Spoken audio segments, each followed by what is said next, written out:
Alright guys, so what we're going to be looking at now is a worked example for 3.6, and we're going to have to do our regression line by hand. So as you can see over here on the left, you've got some information, and it will most likely always be given to you in this form here. And it's stating that we need to find the values of a and b for the equation of the regression line y equals a plus bx. So the first thing we need to do is we're going to have to work out what b is equal to. And to do that, we have to use this formula here, which b is equal to r multiplied by the standard deviation of y over the standard deviation of x.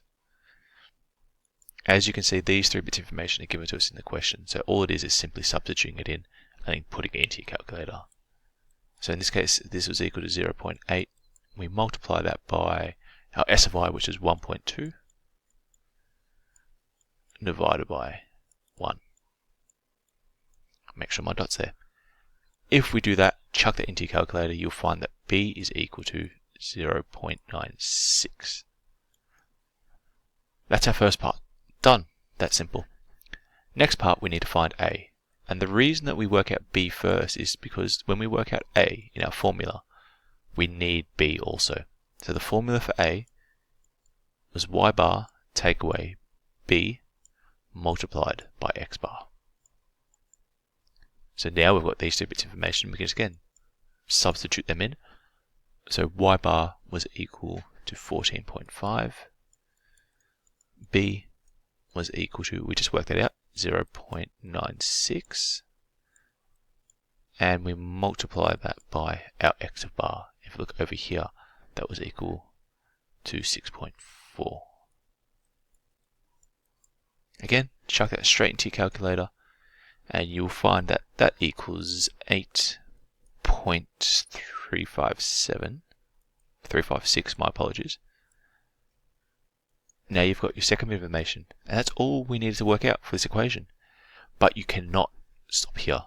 You need to go to the final step of substituting all that into your regression line formula. So therefore, y equals a, which was over here, 8.356, plus my value for b, which is what we found first, 0.96x. And there you go. That is the regression line for this set of information, doing it by hand. If your question has given you certain variables for x and y, please make sure that you substitute those in. So if y was equal to money and x was equal to something purchased, make sure you then substitute those in the next line. But otherwise, guys, that's kind of the general idea about how we can work out our regression line by hand. Thanks.